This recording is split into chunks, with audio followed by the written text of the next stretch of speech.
नमस्कार किसान साथियों, मैं भरत कुमार पंड्या आपके अपने यूट्यूब चैनल फार्मर पंड्या पर आपका स्वागत है। किसान भाइयों, आज सबसे गंभीर मुद्दा है कि प्याज की साइज़ न बन पाना, क्योंकि तापमान में अत्यधिक वृद्धि हुई है। गर्मी का जो तापमान है वो 40 डिग्री, 38 डिग्री, 35 डिग्री के लगभग पहुंच चुका है, जिससे कि प्याज में झुलसा रोग, थिप्स की मात्रा बढ़ गई। बल्ब का आकार जैसा हम चाह रहे हैं, सारा खर्च करने के बाद भी वो नहीं मिल पा रहा है। तो आज इन खास बातों पर और कुछ खास स्प्रे और डोज मैं आपको बताऊंगा, जिससे कि आपकी सारी समस्या का समाधान हो जाएगा। वीडियो में आगे बढ़ने से पहले किसान भाइयों, आपसे निवेदन है कि आपने अभी तक चैनल की सदस्यता या इसको सब्सक्राइब नहीं किया है तो अवश्य करें, अन्य किसान साथियों के साथ शेयर करें और लाइक और कमेंट्स ज़रूर करें। अब अचानक जब तापमान बढ़ता है तो उसका लॉजिक ये समझते हैं अपन कि इसको हीट स्ट्रेस, जो कि 35 डिग्री से ऊपर की सीमा पर होता है। अब इसमें होता क्या है कि प्याज में जो स्टोमेटा होता है या जो उसमें पत्तियों पर रंध्र होते हैं, वो गर्मी में वाष्पीकरण की क्रिया को रोकने के लिए वो उसको बंद कर देता है। इसका नतीजा ये होता है कि कार्बन डाइऑक्साइड अंदर नहीं जा पाती और भोजन बनने की प्रक्रिया धीमी हो जाती है, जिससे कि उसका प्याज का विकास रुक जाता है। अब इसका समाधान ये है कि पोटेशियम सिलिकेट, ये आपको किसी भी जो कीटनाशक दवाई की दुकान है वहाँ पर मिल जाएगा। इसका स्प्रे अगर हम करते हैं तो ये एक सुरक्षा कवच का काम करता है, जो कि सूरज की किरणों को रिफ्लेक्ट करता है, उनको रिटर्न कर देता है वो, जिससे कि पत्तियाँ सुरक्षित रहती हैं। और शाम के समय आप हल्की सिंचाई करें और शाम के समय करें, जिससे कि पौधा स्ट्रेस में ना आए। और अब स्ट्रेस की बात करें तो इसके लिए हम कुछ, मैं आपको अनुभव बताता हूं कि हमें अमीनो एसिड का उपयोग करना चाहिए। यह पौधे के लिए रेडीमेड भोजन का काम करेगा, उसको तनाव से दूर रखेगा, क्योंकि जब पौधा स्ट्रेस में होता है तो वो अमीनो एसिड खुद नहीं बना पाता। इस कंडीशन में हमें बना बनाया भोजन अब जब उसको देंगे हम, इसमें आप सीवीड एक्सट्रैक्ट भी ले सकते हैं, जैसे कि इफ्को की सागरिका आती है, बायोविटा आता है लिक्विड फॉर्म में, वो आप स्प्रे के रूप में पौधे को दें, जिससे कि साइटोकाइनिन और ऑक्सिन पौधे को मिलेगा, जिससे कि गर्मी से उसकी जड़ें भी नहीं सूखेगी और उसको सूखे से या तेज़ गर्मी से लड़ने की क्षमता मिलेगी। अब हम बात करते हैं किसान भाई की प्याज की साइज़। तो जनरली ये होता है कि लोगों के दिमाग में चलता है कि पीजीआर, हमने पीजीआर डाल दिया लाके तो पौधे की बल्ब की साइज़ बढ़ जाएगी प्याज में। पर हर फसल के लिए अलग अलग पीजीआर है, हम सभी फसलों के लिए एक जैसे पीजीआर का उपयोग और उसका सही समय। तो अब मैं आपसे इन्हीं चीज़ों के बारे में डिस्कस करूँगा। आप चाहें तो नोट कर लें या दिए जानकारी स्क्रीनशॉट ले लेना। अब बात आती है कि कौन सा पीजीआर बेहतर काम करेगा। तो जब फसल आपकी 60 से 100 दिन के बीच की हो, जिसमें से हम 60 दिन के पहले कभी भी पीजीआर का उपयोग नहीं करेंगे। अब बात आती है कि अगर 70 से 80 दिन की अवस्था में अगर फसल पहुंच चुकी है, कंद का साइज़ ठीक से नहीं बना है, तो हम एक पीजीआर का उपयोग करेंगे। अब पीजीआर काम क्या करता है, पत्तियां जो भोजन बनाती है वो सारी ताकत वो ज़मीन के कंद की ओर टर्न कर देता है, जिससे कि साइज़ बढ़ना शुरू हो जाती है। पीजीआर ऊपर की विड़वार को रोकता है, पत्तियों को कार्बोहाइड्रेट और शुगर तेज़ी से नीचे कंद में बहा देता है। परिणाम ये होता है कि कंद फूलने लगता है और गर्दन जो होती है पौधे की वो पतली होना शुरू हो जाती है।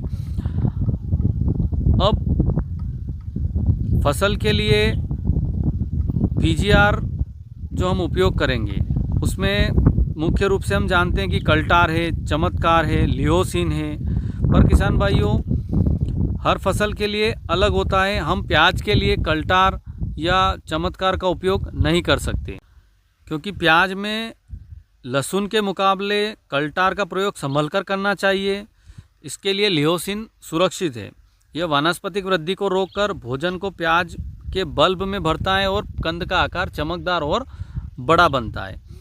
अब किसान साथियों, मैं कुछ आपको स्प्रे बता रहा हूँ, जिसमें जड़ से लगाकर थिप्स, पीलापन और कंद का आकार, आप इसको स्टेप बाय स्टेप कीजिएगा तो सारी समस्याओं से निदान मिल जाएगा। अब हम जड़ विकास की बात कर से लगाकर थिप्स तक की बात करते हैं, तो इसमें आप एंट्राकोल 3 ग्राम प्रति लीटर प्लस फिप्रोनिल 5% 2 ml प्रति litre plus nano DAP 3 ml प्रति लीटर का एक कॉम्बिनेशन बनाइए और एक स्प्रे कीजिए। इसके 10 से 15 दिन बाद आप वापस जो हैं कस्टोडिया 1 ml प्रति लीटर, इसके साथ एसिटामाप्रिड 20% 0.5 ग्राम प्रति लीटर और नैनो जिंक 2 ml प्रति लीटर और इसके साथ मैग्नीशियम सल्फेट 5 ग्राम प्रति लीटर का स्प्रे किए और साथ में आप बायोविटा टॉनिक जो आता है 2 ml प्रति लीटर का स्प्रे करें। अब इससे हो गया क्या, तो इस समय प्याज पर गर्मी से स्ट्रेस होता है। जो बायोविटा है ये टॉनिक है जो फसल को झुलसने से भी बचाएगा और पीलापन भी आपका गायब हो जाएगा। प्याज में पीलापन अक्सर जिंक की कमी और शुरुआत में ब्लाइट से आता है और मैग्नीशियम और नैनो जिंक का मेल क्लोरोफिल को बढ़ाकर फसल को बिल्कुल हरा भरा और स्वस्थ करेगा। तीसरे कॉम्बिनेशन की हम बात करते हैं, इसमें आपकी थिप्स भी नष्ट हो जाएगी और जो पौधे की जो गर्दन होती हैं वो मजबूत हो जाएगी। अब इसके लिए हम डेलीगेट 0.9 ml प्रति लीटर लेंगे और एडॉक्सार या ओपेरा 1.5 ml प्रति लीटर लेंगे और इसके साथ NPK का 11-36-24 5 ग्राम प्रति लीटर और नैनो पोटास 2 ml प्रति लीटर लेंगे और टॉनिक में इसके साथ आप बायर का एम्बिशन ले सकते हैं 1 ml प्रति लीटर के हिसाब से। अब इससे क्या होगा, तो इसमें इस अवस्था में प्याज को थिप्स के हमले से भारी तनाव होता है। एम्बिशन जो होगा वो फॉल्विक एसिड है जो दवाओं के असर को बढ़ाएगा और पोटास के अवशोषण को भी तेज करेगा। इस समय प्याज की गर्दन बन रही होती हैं और डेलीगेट थिप्स का सफाया करता है और पोटास कंद के सेल डिवीज़न को शुरू करता है और कंद की जो गर्दन है वो मजबूत और मोटी बनेगी। लास्ट स्प्रे की बात करते हैं जिससे कंद का आकार बिल्कुल जादुई तरीके से बढ़ेगा। उसके लिए लियोसिन 2 ml प्रति लीटर, इसके साथ सेजेंटा का स्कोर आता है वो 0.5 ml प्रति लीटर प्लस बोरान 20% 1 ग्राम प्रति लीटर और साथ में 52-34 6 ग्राम प्रति लीटर के साथ स्प्रे करें और इसके साथ आप गोदरेज का डबल 0.5 ml प्रति लीटर मिलाएं। अब इसका लॉजिक समझते हैं, तो जो गोदरेज डबल में होमोब्रोसलाइड होता है जो प्याज के कंद के सेल के आकार को बढ़ाता है और लियोसिन बढ़वार को रोकेगा ऊपर की, जिससे कि कंद का आकार डबल बढ़ेगा।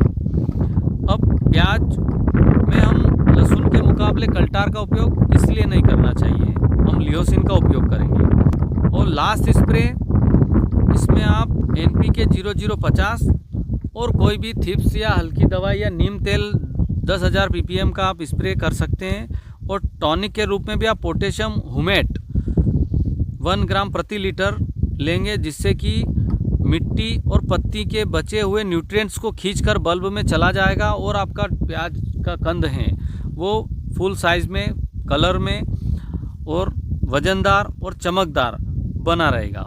किसान साथियों, मेरे द्वारा दी गई जानकारी आपको अच्छी लगी हो तो कमेंट्स के माध्यम से बताएं और चैनल को सब्सक्राइब करें, सदस्यता लें। धन्यवाद।